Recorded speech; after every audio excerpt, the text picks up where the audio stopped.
Assalamualaikum warahmatullahi wabarakatuh. Waalaikumsalam warahmatullahi wabarakatuh. Selamat siang anak-anak. Siang, Bu. Untuk memulai pelajaran kita pada siang hari ini, alangkah baiknya kita buka dengan berdoa terlebih dahulu. Dari foto, silakan bisa berdoa. Kita berduduk, siap, Kak?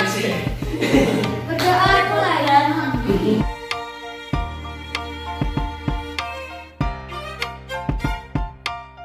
Doa selesai.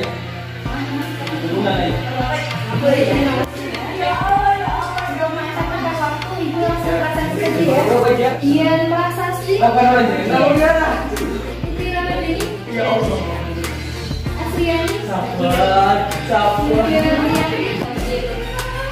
Najwa Nurdia Fitri.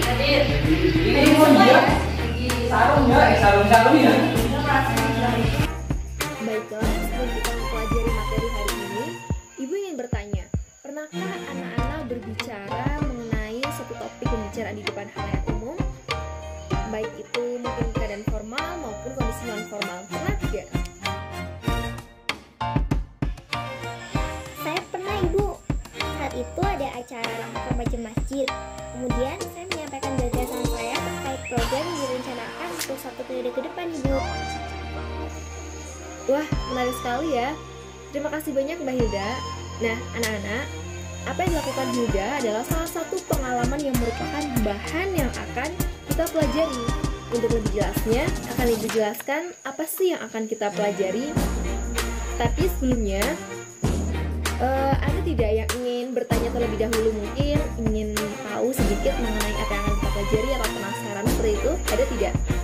Belum ya? Baiklah, kalau memang belum, nanti jika ada yang ingin ditanyakan, silakan ditanyakan ya. Baiklah, anak-anak semua, sebelumnya perlu kita ketahui bahwa pada siang hari ini memang kita akan belajar teks ceramah ya. Tapi kita harus tahu kenapa sih kita harus belajar teks ceramah. Nah, jadi seperti ini ya. Ketika nanti kalian sudah lulus di waktu pendidikan SMA ini, anak-anak semua kan akan terjun di dunia masyarakat, iya kan? Iya. Pastinya nanti di dunia masyarakat itu anak-anak semua akan berceramah, entah itu dalam kondisi formal maupun kondisi non formal. Jadi kita perlu belajar ceramah, seperti itu ya. Nah, untuk pembelajaran hari ini perlu kita ketahui juga bahwa ada beberapa tujuan dari pembelajaran ceramah. Jadi yang pertama, peserta didik diharapkan mampu mengidentifikasi pengertian dan jenis-jenis ceramah. Yang kedua, mengidentifikasi pesan dalam ceramah. Yang ketiga, menganalisis struktur dan ciri-ciri kebahasaan teks ceramah. Dan yang keempat, menyusun dan menyajikan ceramah. Nah, anak-anak, karena pada pertemuan kali ini kita akan mempelajari ceramah, alhamdulillah kita juga mengetahui KD dan indikatornya ya. Jadi setelah kita mengetahui tujuan pembelajaran, kita juga perlu mengetahui kompetensi dasar apa yang harus anak-anak semua capai. Nah, ini ada 4 kompetensi dasar yang harus anak-anak capai. Yaitu yang pertama, mampu mengidentifikasi pengertian dan jenis-jenis ceramah dengan indikator mengidentifikasi pengertian dan jenis-jenis ceramah. Yang kedua, mampu mengidentifikasi pesan dalam ceramah dengan indikator mengidentifikasi pesan dalam ceramah. Nah, yang ketiga, mampu menganalisis struktur dan ciri-ciri kebahasaan teks ceramah dengan indikator menganalisis struktur dan ciri-ciri kebahasaan teks ceramah. Dan yang terakhir, mampu menyusun dan menyajikan ceramah dengan indikator menyusun dan menyajikan ceramah.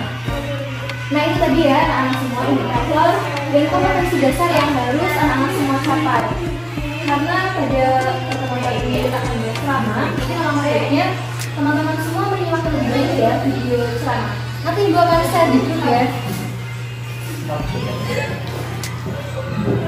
Itu tadi sedikit jawaban mengenai ceramah. Baik, Anak-anak bisa menyimak dengan konten seperti minggu lalu ya. Namun ingat tetap jaga protokol kesehatan, tidak boleh terlalu dekat, oke?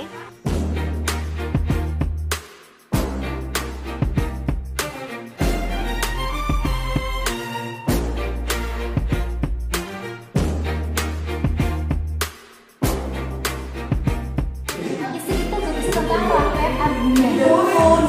Rangkaian argumen itu berkaitan dengan topik yang dibicarakan pada pembukaan atau tesis tadi. Nah, bagian ini tuh biasanya mengemukakan berbagai fakta dan data yang memperkuat argumen-argumen penceramah. Yang terakhir ada penutup atau penegasan kembali. Tujuannya apa? Tujuannya itu untuk memastikan ceramah tidak memberikan pemahaman yang keliru dari yang dimaksudkan hingga agar didengar oleh pendengarnya. Selain itu, agar ceramah terkenang dan pendengarnya terpengaruh. Bagian ini juga biasa diisi oleh rekomendasi atau saran mengenai selanjutnya ada kaidah pembahasan teks. Itu biasanya memakai ganti orang pertama.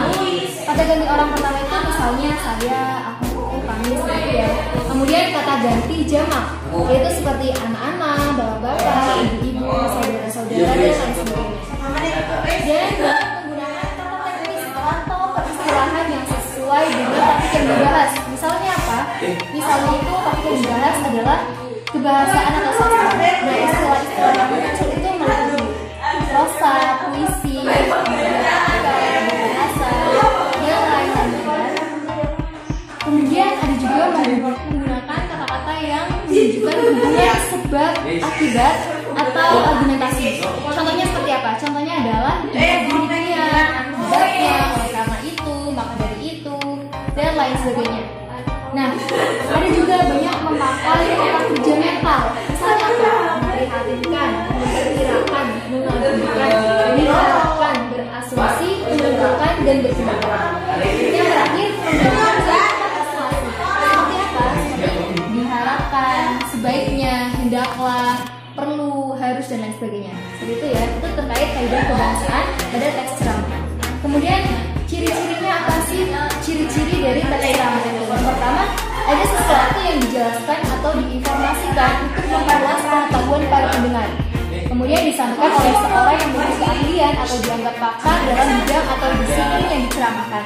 Kemudian terdapat ajakan atau persuasi untuk mengubah sikap atau tindakan terhadap materi yang dibicarakan.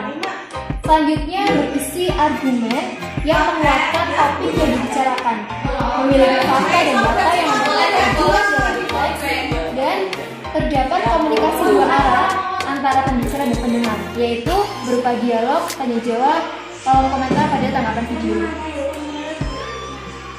Selanjutnya ada jenis-jenis teks ceramah, yaitu yang pertama ada teks ceramah informatif, yaitu teks ceramah yang bertujuan untuk memberikan informasi kepada pendengar agar mengenal satu hal dan mampu memahami dari apa yang disampaikan. Yang kedua, persuasif, yaitu ceramah yang bertujuan untuk mengajak para pendengar supaya mengikuti apa yang telah disampaikan dalam ceramah. Yang ketiga, argumentatif, yaitu ceramah yang bertujuan untuk meyakinkan para pendengar mengenai suatu hal. Dan yang keempat, rekreatif, yaitu ceramah yang bertujuan untuk menghibur atau membuat gembira para pendengar agar merasa puas dan bahagia. Dan yang terakhir ada naratif, yaitu ceramah yang bertujuan untuk menceritakan suatu hal kepada pendengar. Itu terkait jenis-jenis teks ceramah. Nah, untuk catatan selanjutnya, silakan disimak terlebih dahulu ya di layar proyektor.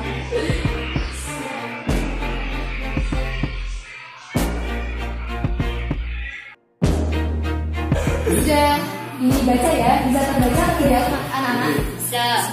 Nah, tugas dari kalian silahkan analisis kira-kira struktur dari contoh teks ceramah ini tuh apa aja?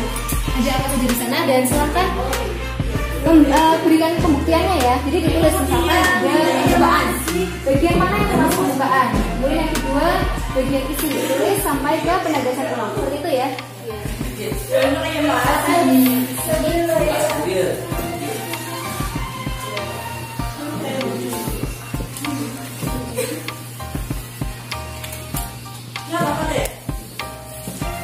Silahkan isi sesuai kemampuan kalian. Kemudian jangan saja ya. Jadi cukup. Jadi tidak perlu ditulis panjang lebar semuanya. Nanti cukup dikasih garis misalkan. Oh, dari bagian sini adalah pembukaan sampai ke kata apa gitu. Atau frasa mana seperti itu ya. Baik, sudah 2 menit berlalu ya anak-anak semua. Silahkan Ada yang ingin mempresentasikan hasil kerjanya? Oh iya, silakan. Bagian pembukaan dimulai dari kenapa kamu tahu Jepang termasuk negara kecil di Asia yang sudah maju.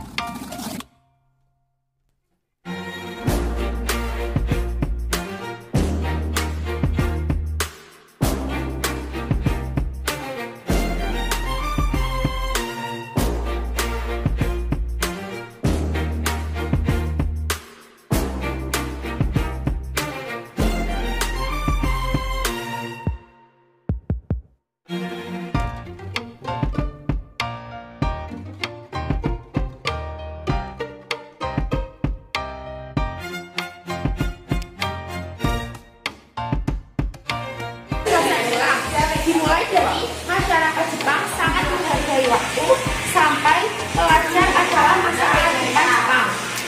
Sekian dari saya. Wassalamualaikum warahmatullahi wabarakatuh. Waalaikumsalam warahmatullahi wabarakatuh.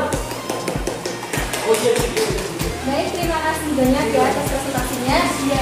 Itu tadi pembagiannya sudah sangat tepat ya anak-anak semua. Jadi memang benar.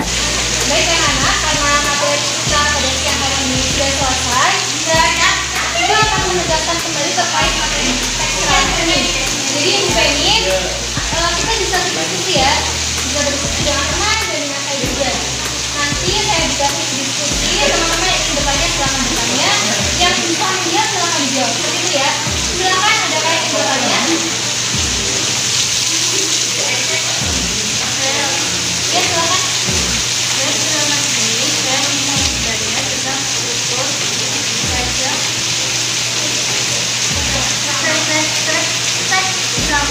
Oh iya baik. Struktur teks cerama seperti itu ya, terkait itu. Ada yang bisa menjawabnya? Silakan. Struktur ceramah 1. Pendahuluan, yaitu bagian awal yang berisi salam pembuka. Yang kedua, isi ceramah, yaitu inti dari hal yang disampaikan atau dijelaskan. Yang ketiga, penutup, yaitu bagian akhir yang berisi kesimpulan. Baik, terima kasih. Seperti itu ya, jawabannya sangat tepat. Apakah sudah jelas? Baik, ada lagi yang ingin bertanya? Silakan. Oh iya, baik. Adakah yang bisa menjawabnya? Silakan, ada yang ingin menjawab? Iya, silakan. Kaidah kebahasaan ceramah. 1. Menggunakan kalimat tunggal serta jemuk. 2. Menggunakan kata kerja mental. 3. Kalimat yang digunakan bersifat deklaratif dan imperatif. 4. Menggunakan kata-kata yang menunjukkan hubungan argumentatif. 5. Menggunakan kata-kata teknis atau berkenan dengan topik yang disampaikan. 6. Menggunakan kalimat sapaan orang kedua, ketiga yang disesuaikan dengan keadaan setempat, santun dan memahami kondisi. Itu. Ya, baik. Terima kasih. Itu jawabannya sudah sangat paham juga ya.